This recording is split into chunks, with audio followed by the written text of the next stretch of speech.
দর্শক স্বাগত জানাচ্ছি আরআইসিএল জনতন্ত্র গণতন্ত্রে। আপনাদের সাথে আছি আমি হোসাইন শাহাদাত। দর্শক, আপনারা এরই মধ্যে জানেন যে ভারত ইস্যুতে বাংলাদেশ কিন্তু উত্তাল, সারা দেশ উত্তেজনা ছড়িয়েছে। ভারতের মিডিয়া নানান ধরনের অপপ্রচার চালাচ্ছে, নানান ধরনের বক্তব্য আসছে ভারতের সরকারি বেসরকারি বিভিন্ন দিক থেকে, বিশেষ করে রাজনৈতিক দলগুলো, বিজেপি নেতারা নানান ধরনের বক্তব্য দিচ্ছেন।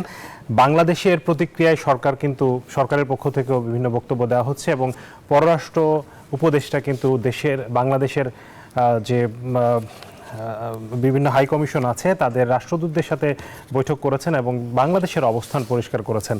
এইসব বিষয় নিয়ে আসলে ভারত বাংলাদেশ সম্পর্কে এক ধরনের একটা টানাপোড়েন চলছে এবং এই টানাপোড়েনের আসলে পরিস্থিতি কোথায় গিয়ে দাঁড়ায় আমরা সেটি এখন আসলে বড় প্রশ্ন হয়ে দাঁড়িয়েছে। তাই আজকে আমরা আলোচনা করতে চাই প্রোপাগান্ডা ও বাংলাদেশ ভারত সম্পর্ক, এই শিরোনামে আমাদের সাথে দুজন সম্মানিত অতিথি আজকে স্টুডিওতে আমাদের সাথে সময় দিচ্ছেন। আমাদের সাথে আছেন কূটনীতিক এবং সাবেক রাষ্ট্রদূত নাসিম ফেরদৌস, আমাদের সাথে আছেন ঢাকা বিশ্ববিদ্যালয়ের কলা অনুষদের ডিন অধ্যাপক ডক্টর সিদ্দিকুর রহমান খান। আপনাদের দুজনকে স্বাগত জানাচ্ছি জনতন্ত্র গণতন্ত্রে। আমি শুরুতেই যে প্রশ্নটি করতে চাই, নাসিম ফেরদৌস, আপনার কাছে যেতে চাই যে আপনি তো রাষ্ট্রদূত ছিলেন, বাংলাদেশ ভারত সম্পর্ক নিয়ে আপনার নিশ্চয়ই বিস্তর জানাশোনা পড়াশোনা আছে। বাংলাদেশ ভারত সম্পর্কটি এই মুহূর্তে যে অবস্থানে দাঁড়িয়ে আছে, ইতিহাসে কি আগে কখনো এরকম অবস্থার মধ্যে ছিল কিনা, এবং এই যে সম্পর্কটা এখন যে অবস্থায় আছে সেটির জন্য আসলে দায়ী কে? ধন্যবাদ আপনাকে। বড় কঠিন প্রশ্ন। দায়ী কে সেটা নির্ধারণ করা খুব সহজ একদিকে, আবার কঠিনও, কারণ এক হাতে তালি বাজে না। আমাদের এখানে কিছু অতি উৎসাহী লোকজন এটার সাথে সম্পৃক্ত আছে বলে আমি মনে করি, যার কারণে এটা এত দূর গড়িয়েছে। এই যে সম্পর্ক এখন অবনতির দিকে যাচ্ছে এবং আজকে বা গতকালের ঘটনা, এই পর্যায়ে যাওয়ার জন্য আমরাও দায়ী।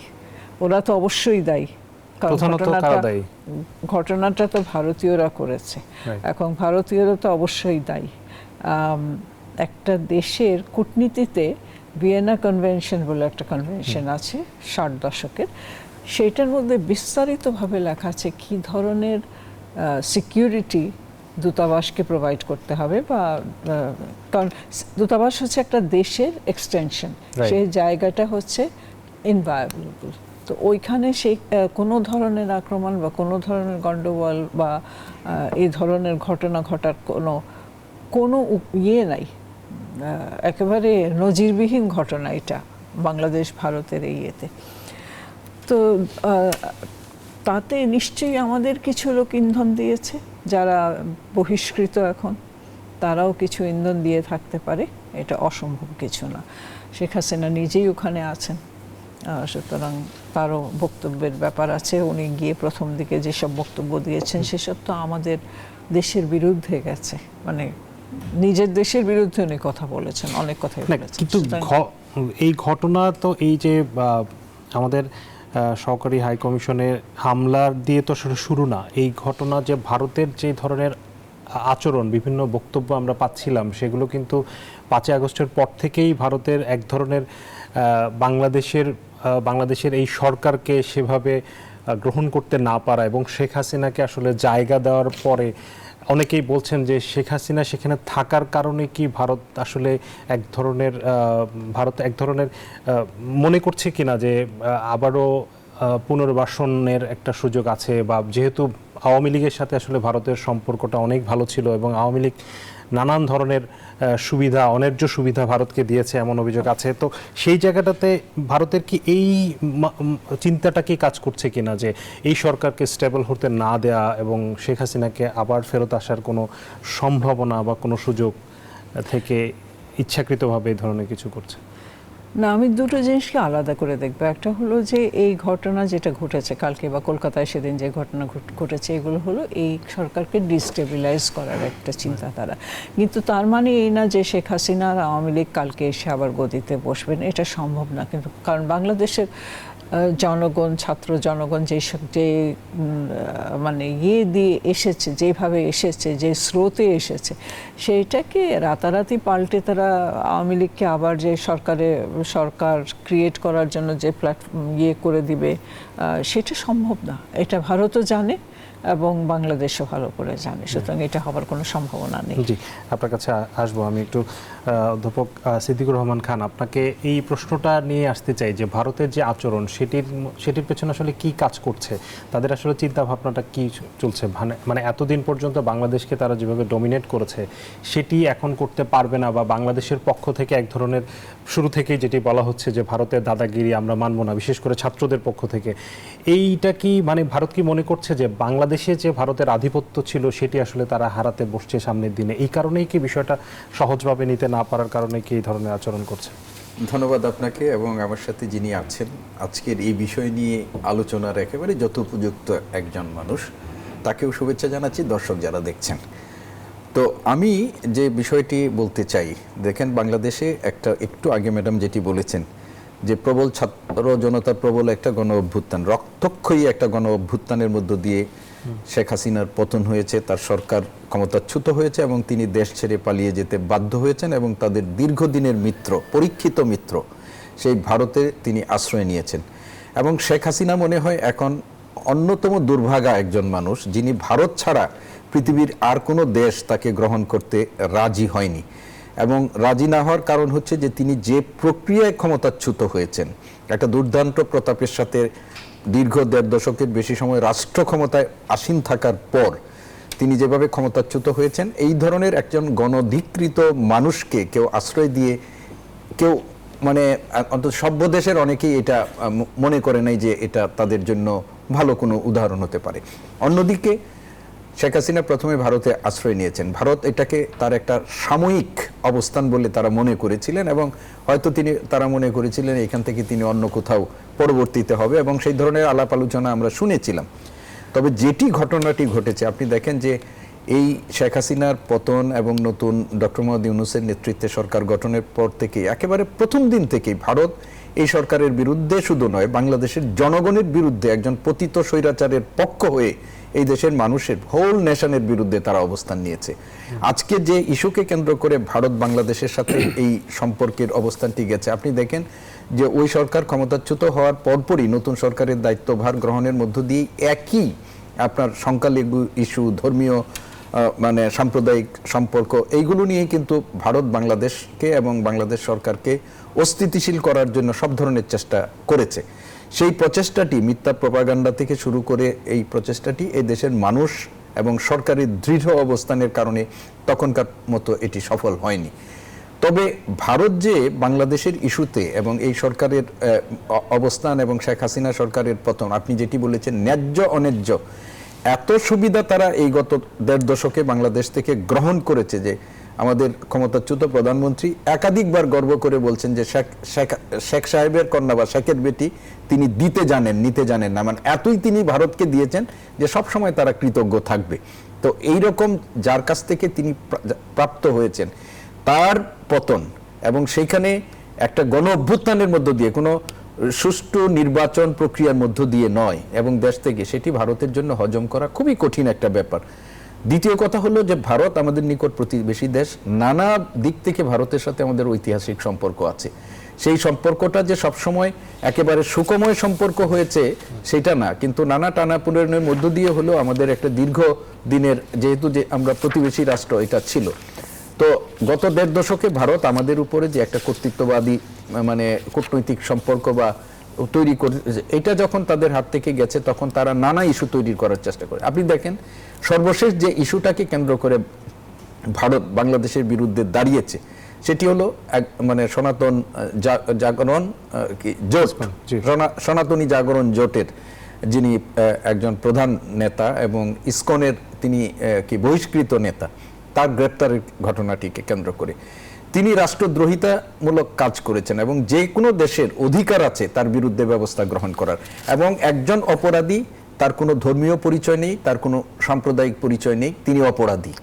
এখন তাকে গ্রেপ্তারের ঘটনাকে কেন্দ্র করে তারা যে ধরনের আচরণ করেছে এটা কূটনীতিক শিষ্টাচারের সম্পূর্ণ পরিপন্থী এবং সর্বশেষ আপনি দেখেছেন যে ভারতের কলকাতাতে যে আমাদের উপ হাই কমিশন যেটি ছিল এবং এখানে যেটি সহকারী হাই কমিশনে তারা যে ধরনের ন্যাক্কারজনক, বিশেষ করে গতকালের যে ঘটনাটি তারা সংগঠিত করেছে, একটু আগে ম্যাডাম বলেছেন জেনেভা কনভেনশন এবং জেনেভা চার্টারের সুস্পষ্ট লঙ্ঘন করেছেন এবং এটি কোনোভাবেই বাংলাদেশের একজন এখানে একটু আমি ইন্টারাপ্ট করতে চাই যে এই ঘটনাটা ইসকনের ঘটনা এবং পরবর্তীতে তাকে গ্রেফতার করার পরে জামিন নামঞ্জুর হওয়ার পরে উচ্চ আদালতে না যাওয়া, সে উচ্চ আদালতে না গিয়ে তার পুলিশ ভ্যানকে তারা যেভাবে করে মানে কর্ডন করে রেখেছে এবং এরপরে যে ধরনের অস্থিরতা তৈরি করেছে, পুরো বিষয়টাকে পররাষ্ট্র উপদেষ্টা বলছেন যে এটি আসলে পরিকল্পিতভাবে করা হয়েছে এবং যে উস্কানিটা দেওয়া হয়েছিল যে কারণে তাকে গ্রেফতার করা হয়েছে, পুরো বিষয়টা আসলে এক ধরনের পরিকল্পিত ছিল।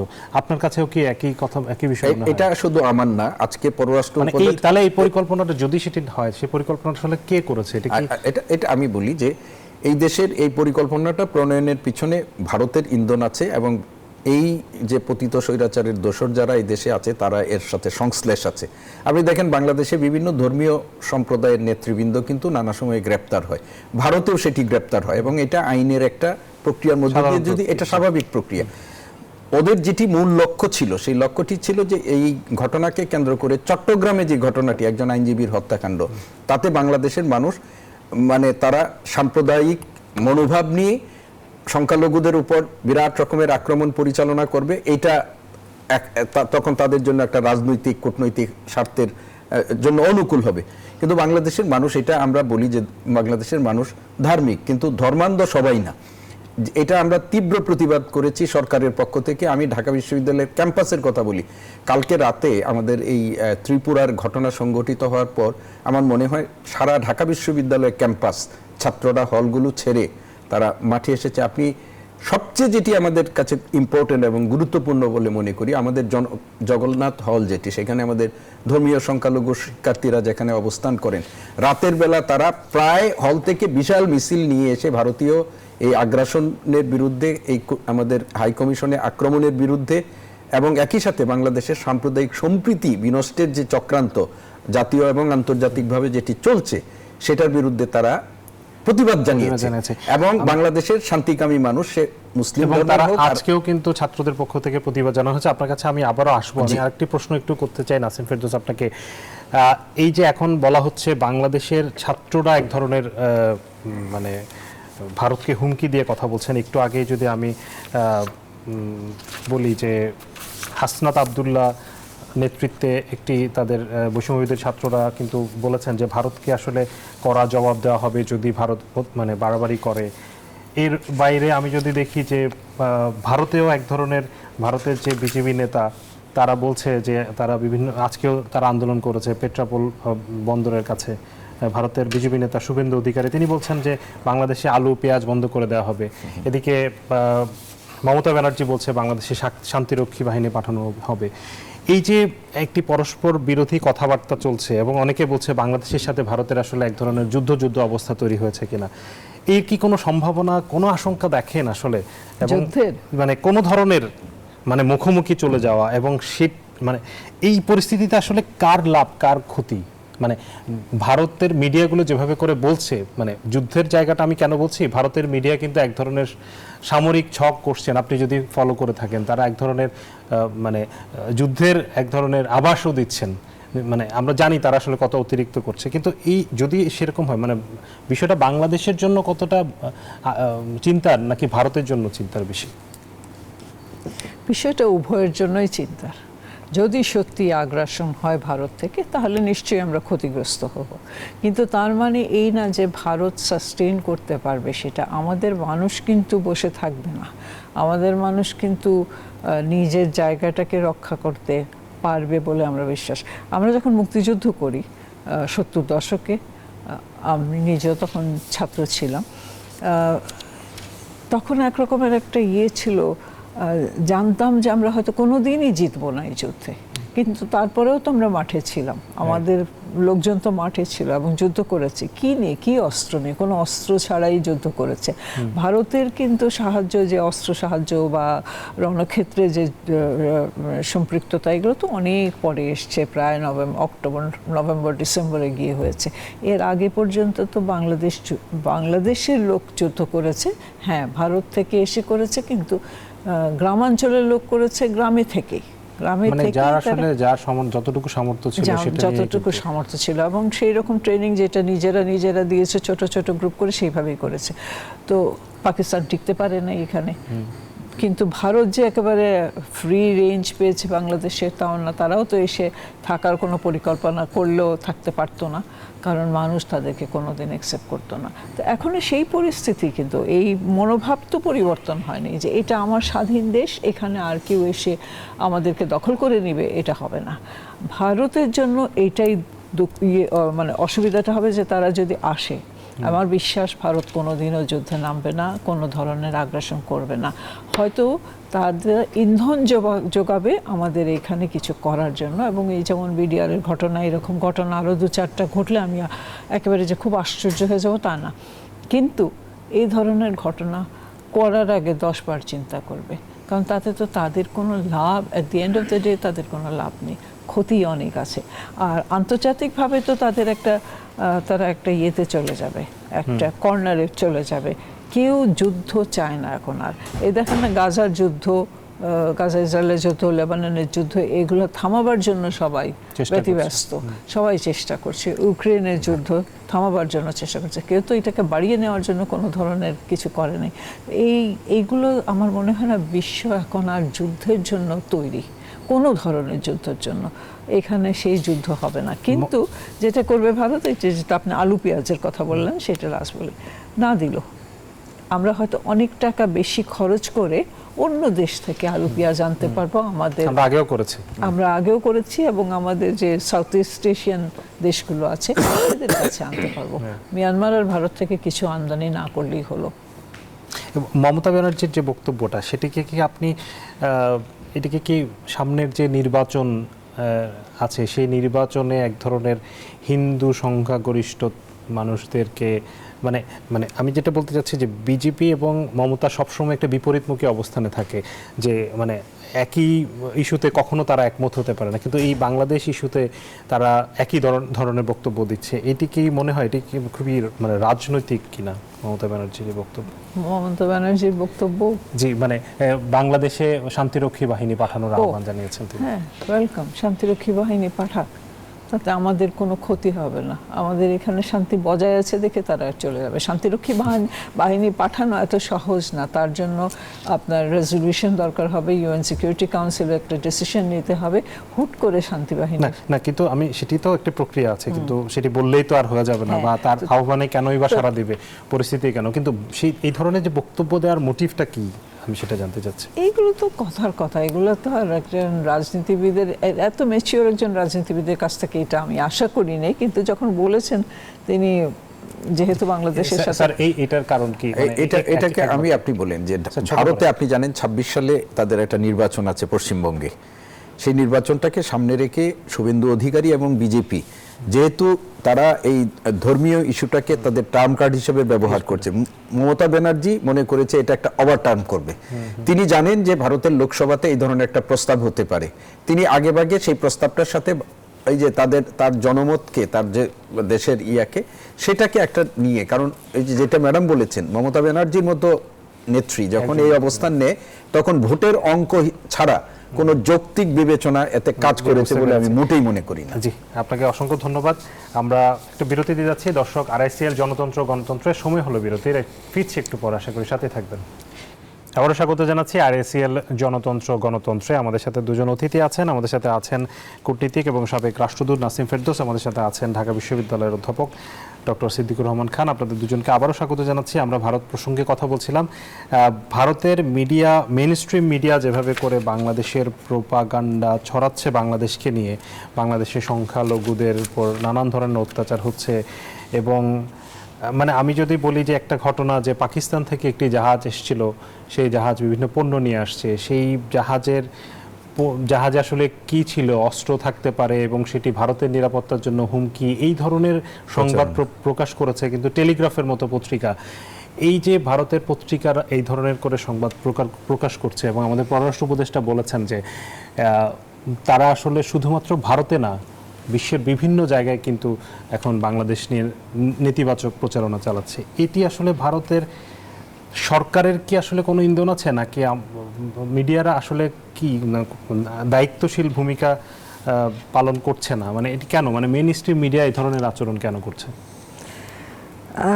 আমি জানি না মেইন স্ট্রিম মিডিয়া বলতে কি বোঝায় সত্যিকার অর্থে, কারণ মিডিয়া, কোনো দেশেই মিডিয়া 100% ইন্ডিপেন্ডেন্ট না। তাদের একটা নিজস্ব মানে বেঁচে থাকার সংগ্রাম হলো, তার মধ্যে একটা যুদ্ধ সবসময় সরকারের সাথে থাকে। সুতরাং সরকারের অনেক কিছু তারা নিজেরা প্রমোট করে, এবং এই ক্ষেত্রে বাংলাদেশের ব্যাপারে যেটা মেইন স্ট্রিম মিডিয়া করছে, তারা অনেকটাই সরকারের হাতকে শক্ত করছে। তারা নট নেসেসারিলি যে তারা কোনো তথ্য উপাত্ত নিয়ে কোনো সংবাদ প্রচারণা করছে। তো এটা প্রাইমারিলি ফোকাস হলো তাদের মিডিয়ার প্রফিটের প্রশ্ন। এখানে কত ভারতে কোন মিডিয়া কত ভালো করবে। এটা কি এমন যে আসলে আমরা ভারতের যে মিডিয়াগুলো আসলে আমরা দেখতাম না, বাংলাদেশের একটা অডিয়েন্সকে টানা বা তাদের, মানে এইটা কি একটা উদ্দেশ্য? বাংলাদেশের অডিয়েন্সের চেয়ে বেশি তাদের নিজস্ব অডিয়েন্স যেখানে আছে বিশ্বজুড়ে, সে তাদেরকে টানা। ডিপেন্ড করে কোন ধরনের মিডিয়া। আপনার ভিজুয়াল মিডিয়া হলে একরকম, নিউজ মিডিয়া হলে আরেক রকম। কিন্তু কথাটা হচ্ছে যে কেউ কি আসলেও বিশ্বাস করে, মানে ভারত কি সমস্ত, ভারত একটা বিশাল দেশ, এই এত কোটি কোটি লোক কি সব বিশ্বাস করে যে বাংলাদেশে সংখ্যালঘুদের উপর অত্যাচার হচ্ছে? স্যানিটি কি ভারতে নাই? আছে। ভারতেরও তো কিছু লোক আছে যারা বিশ্বাস করে। অমর্ত্য সেনের বক্তব্য একটা পারফেক্ট উদাহরণ। তো এই বাংলাদেশে যে এই যে সংখ্যালঘুর যে হাইপটা তোলা হয়েছে, কোন সরকার ভারতে আছে তার উপরে নির্ভর করে। এবং দ্বিতীয়ত হচ্ছে যে সে কি চায়। তাদের এখনকার উদ্দেশ্য হলো শেখ হাসিনাকে আবার ফেরত পাঠাবে, গদিতে আবার বসাবে, তারপর তারা আবার সমস্ত ওই যে বেচা কেনার যে বাণিজ্যিক সম্পর্ক, যেটা রাজনৈতিক বাণিজ্য, সেইখানে তারা আবার প্রসার হবে। এইটাই তাদের। এখানে কি এই যে অপপ্রচারটা হচ্ছে, সেটা কি বিশ্বের বিভিন্ন জায়গায় যেহেতু হচ্ছে, সেখানে বাংলাদেশের ভাবমূর্তি কতটা ক্ষুণ্ণ হওয়ার আশঙ্কা দেখছেন? দেখেন, সব দেশের রাষ্ট্রদূত এখানে আছে, একটা দূতাবাস এখানে আছে। রাষ্ট্রদূতের কাজ হলো সত্যিটা তুলে ধরা। রাষ্ট্রদূত তো বাংলাদেশে দেখছে কি হচ্ছে না হচ্ছে, এবং বড় বড় যেসব দেশ আছে তাদের রাষ্ট্রদূতদের এজেন্ট থাকে, মিডিয়ার মধ্যেও থাকে, মিডিয়ার বাইরেও এজেন্ট থাকে, লোকজন থাকে, পলিটিক্যাল পার্টির মধ্যেও তারা এজেন্ট। বলতে এইভাবে আমি বলছি যে খবরাখবর আদান প্রদান করার মতো। সুতরাং তারা তো একটা, আমি বিশ্বাস করি যে এইসব দেশের রাষ্ট্রদূতরা সঠিক তথ্য দিয়ে তাদের রিপোর্টগুলো দিবে। তাহলে বাংলাদেশের যখন স্বাধীনতা যুদ্ধ হয়, যখন ব্লাড এখানে কনসাল ছিলেন, তিনি যে রিপোর্ট দিয়েছিলেন সেটা সত্যিকারের রিপোর্ট ছিল বলে তার চাকরি শেষ পর্যন্ত গেল। কিন্তু কথাটা হচ্ছে যে তারা সঠিক পথে, মানে সঠিক রিপোর্টিং করবেন। এটা শুধু ভারতের রিপোর্টিংয়ের উপরে তারা নির্ভরশীল হবেন না। জি, আজকে ভারতের পররাষ্ট্র, দুঃখিত, ভারতের হাই কমিশন থেকে একটা বক্তব্য, প্রণয় ভার্মা, তিনি বলেছেন যে বাংলাদেশ ভারত যে সম্পর্ক সেটি আসলে বহুমুখী, এবং তারা আসলে পজিটিভ একটি বার্তা দেওয়ার চেষ্টা করেছেন যে বাংলাদেশ ভারত সম্পর্ক আসলে একমুখী, ছোট একটা বিষয় নিয়ে আসলে হচ্ছে না। তো ভারতের জায়গা থেকে কিছুটা আমরা দেখেছি যে বিয়ের ঘটনায়, হাই কমিশনে হামলার ঘটনায় কিন্তু দুঃখ প্রকাশ করা হয়েছে, কয়েকজনকে গ্রেফতার করা হয়েছে। এটি কি একটি মানে ভালো বার্তা দেয়? দেখেন, প্রণয় বার্মা আজকে এসেছিলেন পররাষ্ট্র মন্ত্রণালয়ে, তাকে তলব করা হয়েছিল, এবং তলব করে মানে ত্রিপুরাতে যে ঘটনা ঘটেছে এবং কলকাতাতে হাই কমিশনারে যে ঘটনা হয়েছে, বাংলাদেশের পক্ষ থেকে কড়া প্রতিবাদ করা হয়েছে। এবং এর আগেই গতকালই আমরা দেখেছি যে ভারতের পররাষ্ট্র মন্ত্রণালয়ের পক্ষ থেকে এই ঘটনাটাকে একটা অনাকাঙ্ক্ষিত ঘটনা বলে দুঃখ প্রকাশ তাদের করা হয়েছে, এবং আপনি যেটা বললেন যে সেখানে ব্যবস্থা গ্রহণ করা হয়েছে। যে যারা এটার সাথে সংশ্লিষ্ট, কিন্তু ঘটনাটি যেটি হয়েছিল যখন এই ঘটনাগুলো ঘটে সেখানে আইন শৃঙ্খলা রক্ষাকারী বাহিনী এদেরকে নিবৃত, খুব বেশি মানুষ যে ছিল তা না, তাদেরকে নিবৃত করারও কোনো প্রচেষ্টা তাদের মধ্যে ছিল না। আর যে ঘটনাটি প্রণয় বর্মা যেটি বলেছেন সেটি হলো যে বাংলাদেশের সাথে ভারতের সম্পর্ক যেটি আছে, যে আপনি যেটা বলছেন যে বহুমুখী যে সম্পর্ক আছে সেটি অব্যাহত থাকবে এবং এই সরকারের সাথে ভারত খুব ঘনিষ্ঠভাবে কাজ করার ব্যাপারে আগ্রহী, এই কথাও কিন্তু তিনি বলেছেন। তবে একই সাথে তিনি এই কথা বলছেন যে ঘটনা যাই ঘটুক না কেন, এই যে যাই ঘটুক না কেন ঘটনা, তার মধ্য দিয়ে কিন্তু তার যে ঘটনা, মানে যে ঘটনাগুলো ঘটছে সেই ঘটনাগুলোরও এক ধরনের স্বীকৃতি এর মধ্যে আছে। এখন আমরা যেটা সবসময় যেটি চাই বাংলাদেশের ব্যাপারে বা এই যে ইয়ার ব্যাপারে, পিনাকি রঞ্জন যে আমাদের এখানকার হাইকমিশনার ছিলেন, কয়েকদিন আগে উনি একটা লেখা লিখেছিলেন, সেই লেখার মধ্যে তিনি ভারত শেখ হাসিনাকে পুনঃপ্রতিষ্ঠার সম্ভাবনা নিয়ে তিনি বক্তব্য রেখেছেন এবং সেখানে তিনি বলেছেন যে ভারত এটা যদি হয় তাহলে এটা এখন একটা অলিক স্বপ্ন, একরকমের ভাষাটা এরকমই ছিল তার, যে এটা একটা অলিক স্বপ্ন হবে, কেননা শেখ হাসিনার এখন যে বয়স এবং আওয়ামী লীগের যে এখন মানে বাংলাদেশে তাদের যে ভাবমূর্তি, এটা যদি 10 বছর আগে হতো তাহলে ভারতের একটা পরিকল্পনা এখানে, কিন্তু এই বাস্তবতায় এখন এটা সম্ভব না। তার মানে যদি এটি সম্ভব না হয় তাহলে ভারত আর একটা প্ল্যান বি সি এইগুলো নিয়ে হয়তো তারা খেলার চেষ্টা করছে। যেভাবেই হোক বাংলাদেশের প্রতি তাদের যে এই ঘটনার পরিপ্রেক্ষিতে তাদের যে বিরাগ হয়েছে, তারা যে তাদের মিত্রের যে পতন যেভাবেটা হয়েছে সেইটার জন্য তাদের এই বৈরী মনোভাবের বা ক্ষোভের বহিঃপ্রকাশ তারা নানাভাবে ঘটানোর চেষ্টা করছে। এখন সর্বসাম্প্রতিক সময় আপনি দেখেন ইন্ডিয়াতে তো অপরাধ করলে ধর্ম দেখে সেখানে ব্যবস্থা নেয় তারা, সেখানে হিন্দু লোক যদি অপরাধ করে তার বিরুদ্ধেও ব্যবস্থা গ্রহণ করা হয়, মুসলমান যদি করা হয় একটু বেশি করা হয়, কিন্তু করে তো সব। ভারত যদি একটা সৎ প্রতিবেশী সুলভ মনোভাব নিয়ে যদি বাংলাদেশ সরকারের কাছে একটা আবেদন জানাতেন যে এই যে যার কথা আমরা বলছি চিন্ময় কৃষ্ণদাস কি ব্রহ্মচারী যার কথা বলছি, যে তার রিলিজ দাবি করতে পারতেন, দরকার হলে আমাদের একটা আলোচনা করতে পারতেন, সেইটা না করে তারা আমাদের সাথে একটা অঘোষিত যুদ্ধের দিকে যাচ্ছে। ভারত কেন এই বিষয়ে বাংলাদেশের সাথে, মানে এটি তো সে তো বাংলাদেশের নাগরিক, বাংলাদেশে একটি অপরাধ সংগঠিত করেছে সেই কারণে তাকে গ্রেফতার করা হয়েছে, ভারত কেন এখানে মাথা?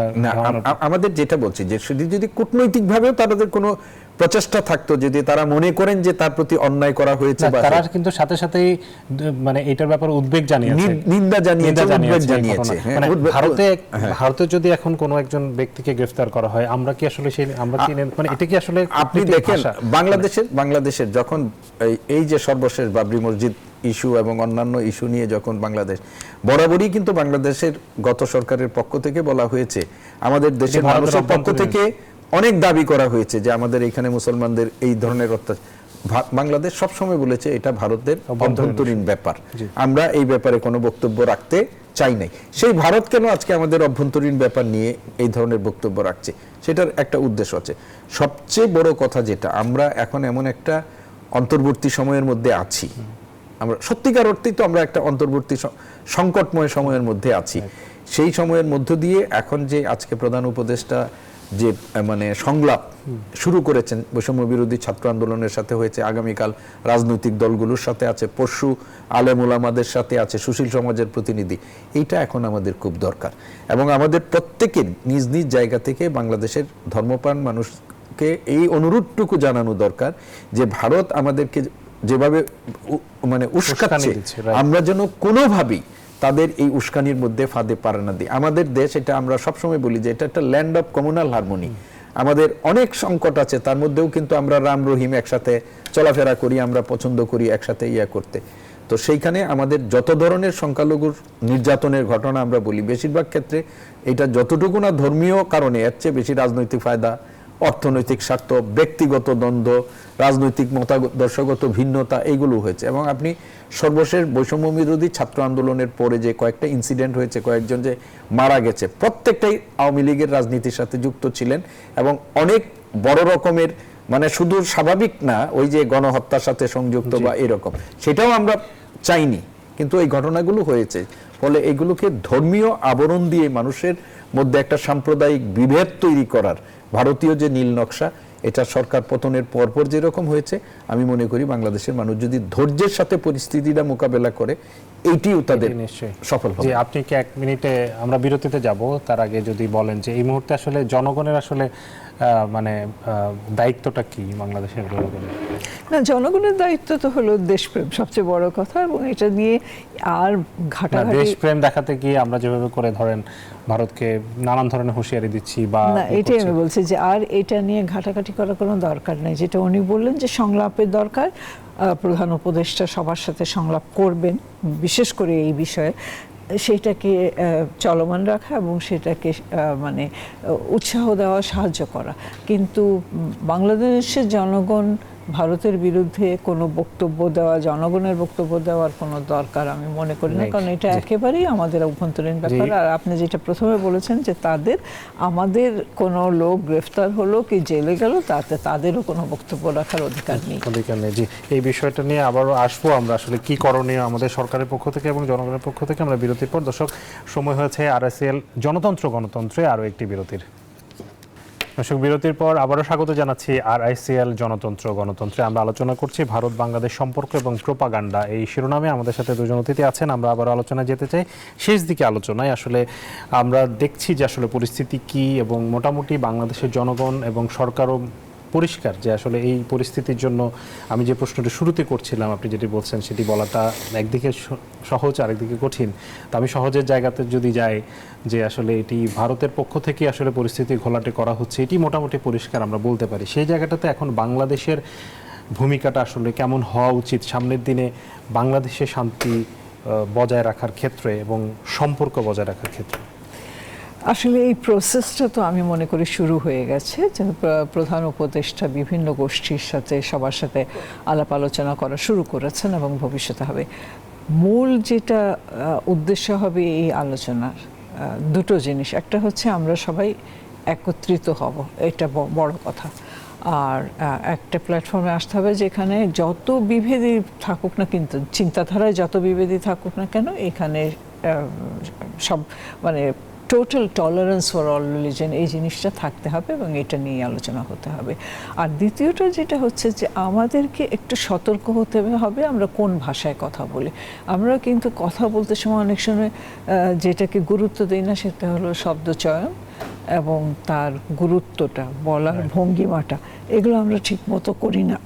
বিশেষ করে যখন বিদেশি ভাষায় কথা বলি, ইংরেজিতে কথা বলি, তখন কিন্তু আমরা ইংরেজি একই অর্থের 10টা শব্দ আছে, এবং কিন্তু অর্থ যদিও এক হয়, কিন্তু শব্দগুলোর বিবেচনাটা ডিফারেন্ট।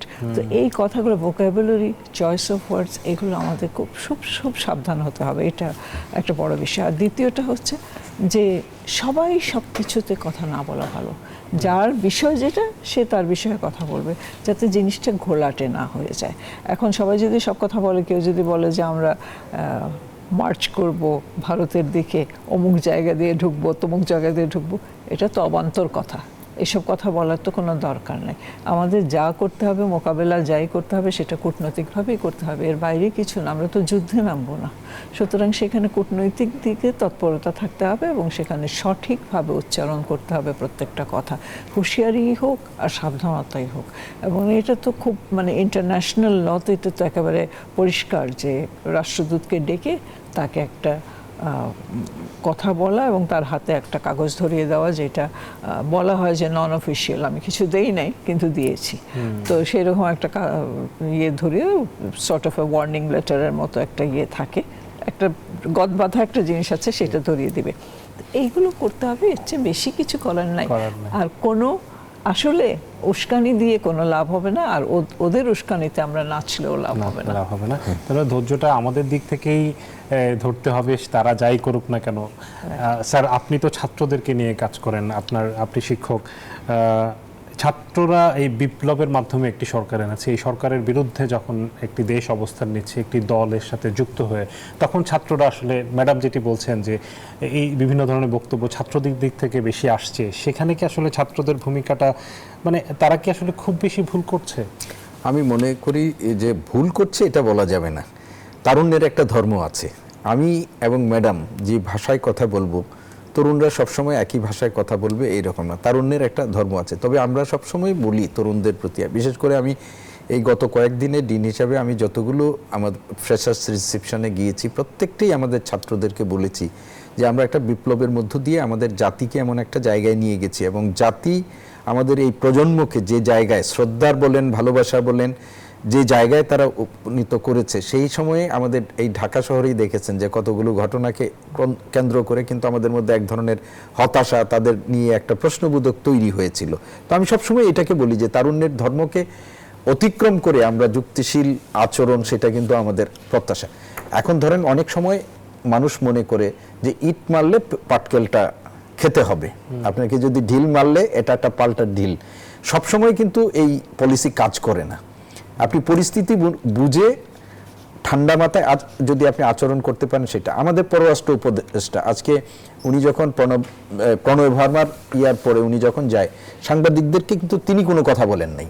এবং আপনি দেখবেন যে এই প্রত্যেকটা ইনসিডেন্টের বাংলাদেশ যে ভাষায় প্রতিবাদটা করেছে, প্রত্যেকটা প্রতিবাদ অত্যন্ত সূক্ষ্ম এবং অত্যন্ত জোরালো, এবং বাংলাদেশের মানুষের কথাটাই প্রতিফলন হয়েছে, কিন্তু অত্যন্ত কূটনৈতিক ভাষায় করেছে। এটা খুব দরকার। ম্যাডাম যেটি বলেছেন, আমরা কোনো অবস্থাতেই চাইবো না যে দুই দেশের মধ্যে একটা যুদ্ধাবস্থা তৈরি হোক। অনেক সময় বাকযুদ্ধ হয়, এটা কূটনীতির মধ্যেও হয়, অনেক কিছুতেই হয়, বাকযুদ্ধ হয়। ভারত বাংলাদেশের মধ্যে এখন একটা বাকযুদ্ধের মধ্যেই আমরা সীমাবদ্ধ থাকি, যদি অন্ততপক্ষে মন্দের ভালো হিসাবে এটি। আর সবচেয়ে বড় কথা হলো বাংলাদেশের পক্ষ থেকে সংযম তো সেটা প্রদর্শনের ব্যাপার আছে। ভারতেরও উচিত যে একটা বৃহৎ রাষ্ট্র হিসাবে, একটা বড় জনগোষ্ঠীর ভাষা হিসাবে শুধুমাত্র তাদের রাজনৈতিক উদ্দেশ্যকে চরিতার্থ করার জন্য প্রতিবেশী একটা রাষ্ট্রকে বিপদাপন্ন করার মতো পরিস্থিতি তৈরি না করা, এবং সেটা থেকে বিরত থাকা। এবং এনাফ ইজ এনাফ। জি, প্রথম প্রচেষ্টা তাদের সফল হয় না, আমি একেবারে নিশ্চিত যে বাংলাদেশের মানুষকে প্রভোগ করে তারা একটা সিচুয়েশন ক্রিয়েট করতে পারবে। আপনি বলছেন যে ম্যাডাম যেটা বলছেন যে আমাদেরকে যেমন ধৈর্য ধরতে হবে এবং ভারতকেও কিন্তু দায়িত্বশীল আচরণ করতে হবে, এবং দুই পক্ষের আসলে একটি ধৈর্যশীল অবস্থানের মাধ্যমে একটি ভালো অবস্থানে আমরা শান্তিপূর্ণ এবং কূটনৈতিক আমরা যেতে পারবো। অসংখ্য ধন্যবাদ ডক্টর সিদ্দিকুর রহমান খান এবং নাসিম ফেরদৌস, আপনাদের দুজনকে আমাদেরকে সময় দেওয়ার জন্য। দর্শক আপনাদেরকেও সময় ধন্যবাদ, আপনারা এতক্ষণ আমাদের সাথে ছিলেন। কালকে একই সময় দেখা হবে। সবাইকে শুভরাত্রি।